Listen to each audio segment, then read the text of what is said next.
The Locked On Podcast Network presents the NBA Big 3 in 30. The 3 biggest stories in the NBA from our local experts at the Locked On Podcast Network. We bring you the real story, why it matters, what's next, who wins the big game, and more, all in 30 minutes. The NBA Big 3 in 30 starts now with the biggest stories in the NBA.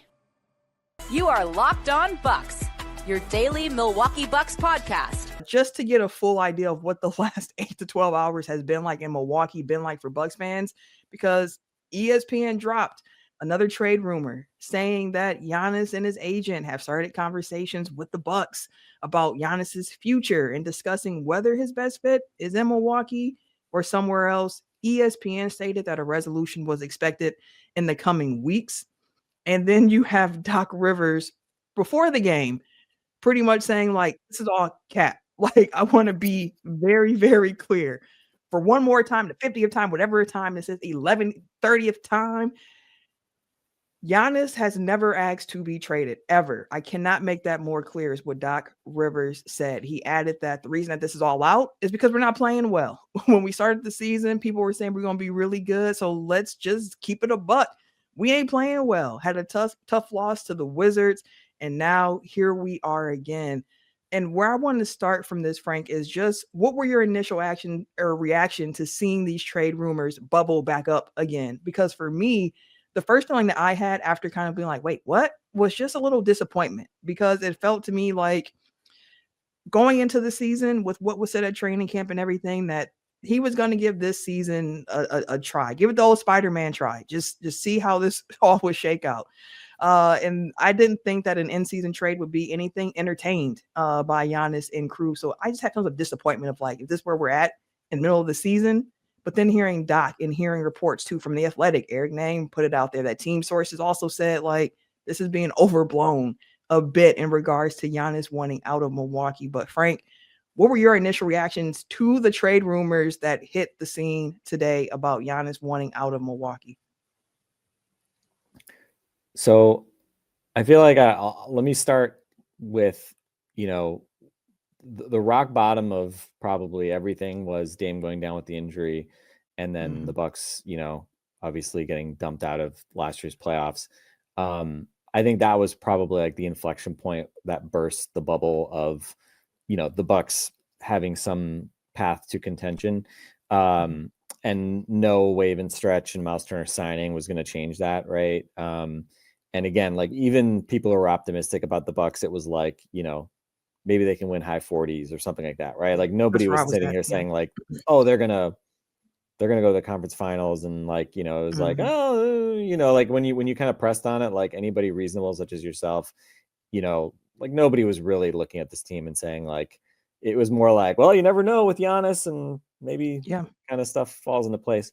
So I coming into the summer, I was about 60-40 that he was going to stay. I felt like probably inertia, nostalgia, all those things, would probably keep him in Milwaukee. And also just, I think like his selectiveness about the context of him leaving. I don't think he would ever want to just like leave for the sake of leaving. I think he cares a lot about his legacy in Milwaukee and in general. So just becoming like some guy who bounces around, over the next 5 years and doesn't win because he just is on random teams like that. That's absolutely going to hurt his legacy versus just even if he just kind of ends up being like a Dirk type who kind of fades away with his original team. So, and then I think by the time we got to like July, I felt like, okay, at this point, like he hasn't asked for a trade. Like, I don't think this is happening. I joked, I think was it early August that we were just waiting on the Thanasis signing on Labor Day weekend. And then we got that. And, it felt like, okay, like they're going to give it a go this season. And, like there's reason to think that they can be competitive and that nobody in the East is going to look like a juggernaut, just given the way that injuries and everything else is shaping up. So I thought like, I felt like he's going to be here for this season. But man, I mean, when stuff started looking bad, and it's still kind of funny to look at it because like we're still like, season is long, as I always say, we're still in the season, but it's just like, man, like pretty quick after that nice start, like the issues that we've been talking about all season, the rebounding, the fouling, the disparity between possessions that those issues drive. And obviously what has happened whenever he's off the floor, whether it was when he was injured or just when he was resting in games, I think his plus minus going into the other night was like the best it's been since like early Bud years. But obviously the record, it was also the worst team start since I think like the 2015 season or something like that. So, like you could kind of try to glass half full it. But man, like I felt like, man, when things were, with the record starting to, not get out of it's not like they're like far out of the playoffs or something like that, Right. but just not looking impressive. Like, and with Doc, like, I just don't believe Doc is going to suddenly, like, after 3 years, like tap into the untapped Something potential of different. this Yeah. team. So I don't really have faith that Doc's going to, again, maximize whatever this team could be. And so when that Wizards game happens and the fourth quarter meltdown happens the way it did, and the Giannis body language, the Giannis frustration, the decision making, like his defense in that game was poor. It was poor. It was not up to his standards. And he has done this. I mean, it's not like this is the first time he's ever had a game like this or something like that, right? I mean, we can all be honest about Giannis. We love him. He's the greatest athlete I would argue he's arguably the single most consequential athlete, in terms of like just overall positivity, maybe even in Wisconsin sports history. I know there's others that have won more championships with the Packers. Yeah. But when you think about just his kind of complete legacy, certainly nobody in our lifetimes has come close, right? Especially when you look at like the way Rodgers and Favre kind of went out. Yeah. So he's above reproach in the grand scheme of the universe. But like what we saw from him in that game was like, man, he does not, like, this is not the body language. This is not the play of a guy who is like feeling like he's happy and like we just got to keep our head down, whatever, right? All the stuff that Giannis says. So I fully expected like we were going to get some reports exactly like what we started to see. We got him. And we got him, and it was just like, yep, okay, Shams dropped his, like, not surprising. The fact that it wasn't like an outright like he's demanded a trade was like, oh, okay, well, he hasn't officially demanded a trade, so maybe there's still hope. So and when Doc came and did his like he's never asked a trade, I was like, okay, that's nice, Doc. Like, I'm not buying that like everything is great and Giannis will never leave. Like, I don't know. I mean, I think you, me, Justin are squarely in the like, the way Shams reports stuff and so, like whatever, and the way he communicates it sometimes like very muddled and confusing. But like, this isn't just some pure conspiracy from like ESPN or the NBA to run Giannis out of Milwaukee. People in Giannis's camp and Giannis himself are not putting a stop to these things. And he occasionally says stuff that like people can sort of like hang on to, but it's like, media day again. It's like Wes Edens talks about like, oh, we had our conversation earlier this summer. And then Giannis is just like, I don't know what he's talking about. It's just like, okay, that's where we are, and he's pretty, I mean, you can look at what he says. Like, he's pretty like non-committal, about this franchise long-term, and that's his prerogative. And obviously there've been a lot of decisions made that, I think you'd go back and say like, boy, wish we hadn't done that. But honestly, a lot of those were like, errors of commission in terms of trying to do stuff to keep him happy, which, sometimes you had the Drew Holiday, sometimes you had the Dame Lillard, right? And it has cut both ways. So coming into this season, just with that, the media day stuff and the general weirdness, like, I mean, you talk to people around the team, like, it is a weird vibe around this team and everything. Like, his family, like, going to Greece for the year, like his brothers being in Wisconsin, but his wife and kids not being there. It's just a very strange situation that was all just seemed like it's all teed up for, something to come to a head. And obviously the wheels coming off pretty quickly has presumably accelerated that. So again, like, I've been sort of assuming like he's probably not going to be here past next summer. I thought he would make it through the season, but given the tenor of some of the discussions today, I think it seems like it's certainly in play that, something could happen before the trade deadline. And the reality is like his value from a trade perspective is going to be higher, if you get essentially 2 playoff runs on his current contract, right? Because he can walk after the 26-27 season. So effectively, if you trade him next summer, he's an expiring contract at that point. Right now, if a team traded for him, even if he was not like going to commit immediately, they would get 2, knock on wood, he's healthy. Go get to that. They would get 2 playoff runs out of him. So, and I also think just like with like the Atlanta situation, owning the Pelicans pick / the worst of the Pelicans and the Bucks pick, there's like an interesting dynamic here. And with the Bucks being where they are and potentially being able to keep their pick, there's like a unique window here from a trade perspective where they could get, I think, more value than they potentially could next summer. So again, like if I'm the Bucks, I'm not looking to trade Giannis. Like he means too much to this franchise. I know some people I've seen, but even Bucks fans are saying like, hey, time to cut bait, right? Like get what you can and turn the page. Totally get that too. That is like the objective, sober, I think, view of like what to do. I've kind of subscribed more to the just like he is the one for this franchise. And so I'm with you on that. There's a way to keep him, even if you're not more than like a 500 team or ish. I'm okay with that. I just love watching this guy play.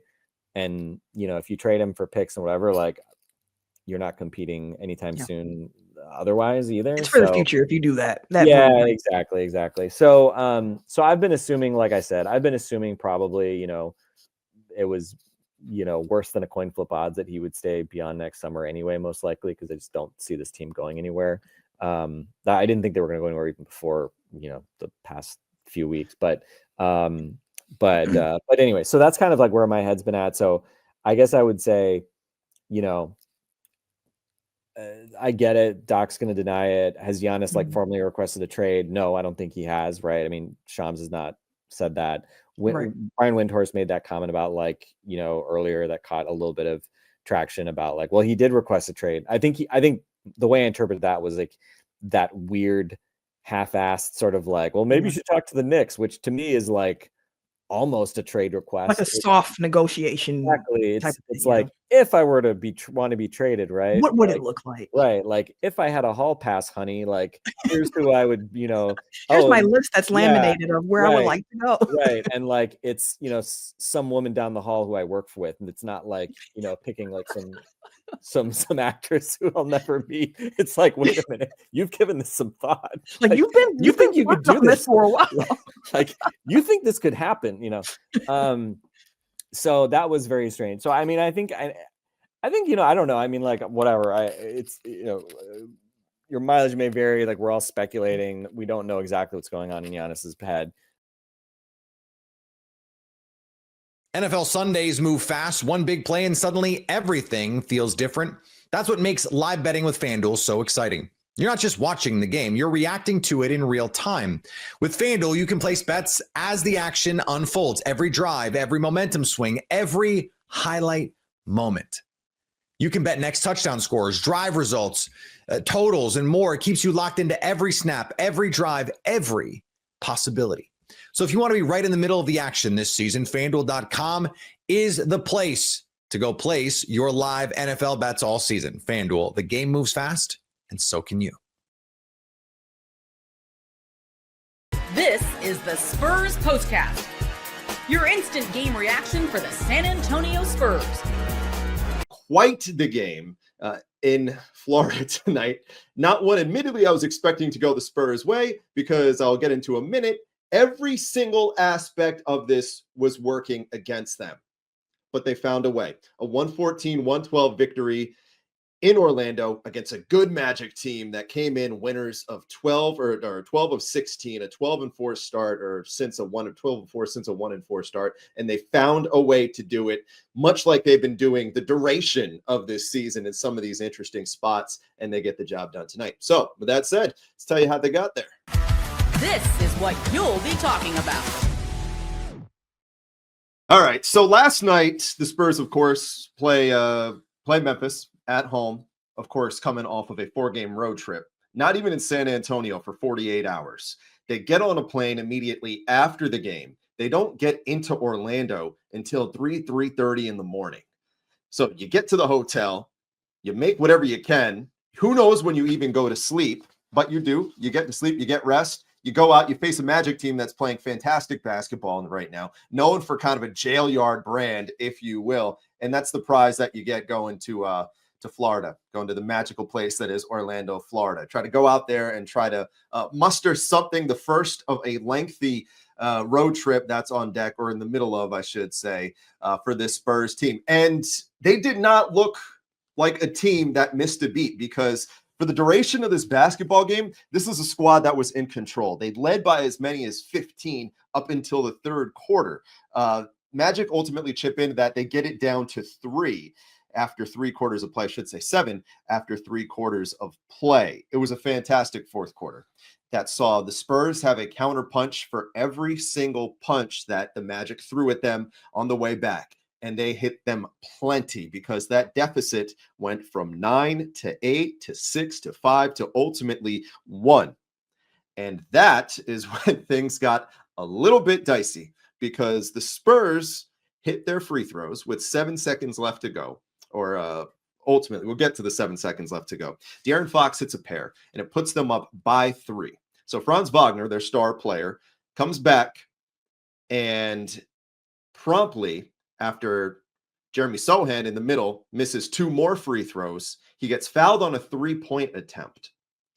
And he misses, or Barnes fouls him on a 3-point attempt. He makes all 3, and it sets the stage for De'Aaron Fox. And in a fourth quarter that he was fantastic today, he hits 2 free throws in the closing moments, and it tallies up to a 31-5-5 night. He had 12 points in the fourth quarter. Dylan Harper, 16 points tonight with 5 boards, 5 assists, 10 in the fourth quarter. 22 out of the 28 Spurs points tonight coming by way in the fourth quarter by way of Fox and Dylan Harper to anchor the ship. So Fox gets fouled with 1.4 seconds left, knocks them both down, and San Antonio finds a way to win the game, 114-112. How did they do that? Well, it was a decision, not a great one, by Franz Wagner that ultimately was the deciding factor. Uh-oh, somebody messed up, and it's time to let them know with who fudged up. Franz Wagner actually played a great game tonight. He had 25 points. So 1.4 seconds left to go, and the night is on the line. Franz Wagner gets a great look underneath the cup. Beautifully designed out-of-bounds play. Gets a great look underneath, and Luke Cornett comes in and sends this thing 15 rows into the stands for a walk-off block-off winner, whatever you want to call it. Spurs take the game 114-112, and as a result, they start the road trip on a high. They move to 15-6 on the season, 6-4 on the road, 7-2 without Victor Wembanyama. And honestly, one of the more fun games in recent memory. That's certainly this season for sure one of the more fun games. It was imperfect. It had its flaws, for better or worse. You got some good things out of it. You got some bad things out of it. And you take what you can get. But I think the biggest positive was that, for me at least, that I took out of it was that they controlled the pace from start to finish. And when the numbers were not entirely advantageous to them, which they were for the duration of this basketball game, if we're being honest, they didn't kind of let that overcome them, for lack of a better term, if you will. They overcame the fatigue, and they had the counter punch. There was a stretch in the fourth quarter where I mentioned how the Magic chipped away, and understandably so. They're a good team playing in their building. They're a deep team as well. They're making up all this ground, I should say, in the Eastern Conference, regain, whatever you want to call it, all the ground in the Eastern Conference without their star Paolo Banchero. And it's a testament to the team that they did put together. But credit to Dylan Harper, knocking down big-time threes. De'Aaron Fox, a couple big-time threes as well. And obviously the biggest free throws of them all that iced the win, ultimately, for San Antonio. But what I like out of this, again, to go back to the Harper and Fox side of things, was that this is the first time we saw extended minutes through a majority of a quarter. I guess probably the best way to phrase that was for all but maybe 4 minutes, you saw both the two of them on the floor at the same time. I believe Dylan Harper did not sit in the fourth. I got to double check on that, but more of those crunch time minutes between Harper and Fox. And it was not immaculate. The team as a whole, they did show fatigue a lot tonight. They had 19 turnovers. They only shot 46% from the field, comparatively speaking to as well they had been shooting prior. A couple 50% previous few nights, 34% from three. The tired legs did show at the end of the day, but it felt like there was something there for the first time, I guess yesterday too, now that I say that, that things are really starting to settle in on the Harper and Fox side of things. And for something that's been such a big question mark, this is a good sign. This is a great sign, because how many times have we talked about the aspect of it where they're interchangeable, their skill sets are interchangeable, they have the same flaws. I'm guilty of it. I have said exactly that. I've said exactly those things. And I think there's an element that is true. You know, they do have a lot of the same similarities, and they do have a lot of the same cautionary things that they do have. And so we've been waiting for that to kind of mesh and come along the way. And I think tonight you saw that for the better. And when you have the two of them that are dynamic, need them to go out there and make plays, need them to go out there and take over basketball games, they do exactly that. And they did that tonight. And you can't want much more than that, because you find ways to win. And Mitch Johnson was in a spot where he had to do exactly that. He had no choice. He went 11 deep tonight, actually the second consecutive game, because he knew what was on the horizon. He knows this Orlando team is physical. They'll beat you up in their own way. And above all else, they're a good basketball team. They're a good basketball team. I mentioned Franz Wagner. I know we were having fun, but I mean, he's probably going to be an all-star this year. Jalen Suggs had 24 tonight as well. And Desmond Bane, he didn't have a great night, but he was coming off two consecutive 37-point game performances. So it's a talented team that the Spurs were at a largely disadvantageous situation, and they made the most of it, and they capitalized when they needed to. And they did a whole lot of good things to build off of going forward, and to start, I guess, the second half of a road trip on a high, whatever you want to call it. We're right in the meat of the middle of this road swing, whatever you want to call it. And it's a good sign for sure going forward for this San Antonio team. Other notables to tally up there tonight: Harrison Barnes, he had 11, Devin Vassell 15, Luke Cornett, in addition to that block off, if you will, 5.7 boards, 4 assists. The walk-off winner was one of 3 that he did have on the night. Listen, you take what you can get. You use something like this tonight, and you use the positives of it, and you find ways to win. And that's what they did. And we'll see if that translates. They got a big test coming up against the Cavaliers, and then New Orleans as well before the big-time game against the Lakers in the Emirates Cup knockout round coming up a week from today, actually. Yeah, a week from today, December 10th. All of it presumably without Victor and Stephon Castle, but we'll see.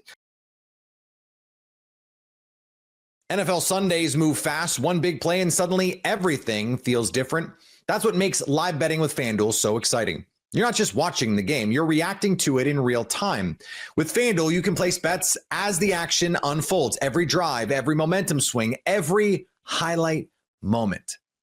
You can bet next touchdown scores, drive results, totals, and more. It keeps you locked into every snap, every drive, every possibility.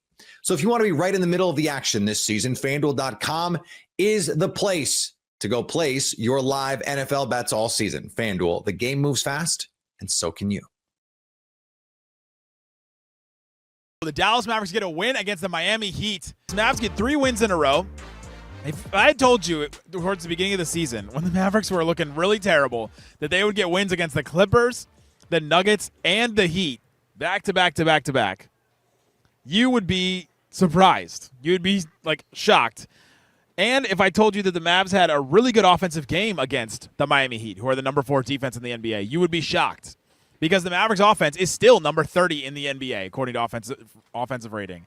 They've been terrible. They've been bad. And yet now, the Mavericks offense has had 3 pretty good games for an NBA team. Pretty good for an NBA team, but incredible for this very team right here.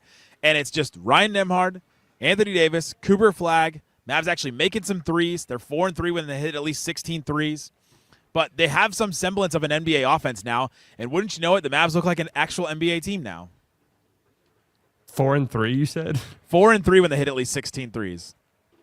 That's actually kind of a bad, embarrassing stat. It's not good. It's not good, but hey, it's a winning record. This team does not have one of those. Well, I wouldn't be surprised if you told me they beat the Clippers because the Clippers are tire fire. But yeah, I mean, they've looked way better since AD's come back. And they've also just looked way better when he's been playing the 5. And I don't think it's a coincidence that, Ryan Nembhard has stepped into this role and life just looks so much easier for this team offensively. And it's kind of funny, too, because it's like their defense, I think, hasn't been as good as it was at times. Since adding Nembhard into the lineup, that makes sense to me because he is a negative defensive player. But they're still capable of clamping down and having entire halves like they did against Miami tonight, where Miami looked maybe the worst it's looked offensively all season long. So there's a decent basketball team hidden in here. Like there really is. That's it. That's really my only point today is that the offense is now like up to NBA level because for weeks and weeks, maybe months, you and I sat on this very show and said after post games and we're like, that's not an NBA offense. That's not an NBA offense. That's not an NBA offense. And now here we're seeing an NBA offense. And you said it too. Putting Anthony Davis at the 5 and having an actual point guard. Who would have thought that the two things this team was built around, not having a real point guard, which even when Kyrie comes back, he's not like a natural point guard. He's like a scoring guard that was great off of Luka because he was the natural point guard. And then Anthony Davis at the 5, when this team wanted to put two bigs together, and all summer we were like, all right, there's some advantages to doing this, but it really isn't the best thing for a team to do. Like, just play a point guard, play Anthony Davis at center. There it is. Yeah. And I mean, one of the things when they were having a really bad start to the season was like, we'd be a little bit more optimistic because, the defense is good and stuff. But they've really shown us next to nothing to be like, oh, well, they've got this and they've got this. And we were like, something would just have to magically happen. And I don't think we first saw Nembhard plugging in and being this like over the last couple of games. We thought he'd maybe be good. But, I mean, we're talking kind of a historic 2-game stretch. I know that's a very small sample, but a very good 2-game stretch from Nembhard here. That has sort of turned things around dramatically. Incredible stats from Nembhard. They're flying around all of Twitter like he's the only guy with this amount of points, this amount of assists, and 1 turnover through 2 games, like since ever, maybe. Like it's kind of wild to watch what he's doing right now. The stat that I think is hilarious, 13 assists tonight. Who was the last Dallas Maverick to have 13 assists? Easy one. Luka Doncic like a million times. Like honestly, like 30 times. I didn't know if that was a trick question until you said easy. No, was not. One. No. The Maverick before Luka Doncic to have 13 assists was Dennis Smith Jr. I would have guessed Darren Williams. And the Maverick before that was JJ Barea. The Maverick before that was Darren Williams. Ryan Nembhard is the last Dallas Maverick to have 13 assists besides Luka since Dennis Smith Jr. and JJ Barea. Like that is wild to me. First of all, just the Mavericks haven't had like assist guys since Luka, obviously, but. I mean, what an incredible stat for him tonight. He just kind of makes the offense work. He's playing with real confidence.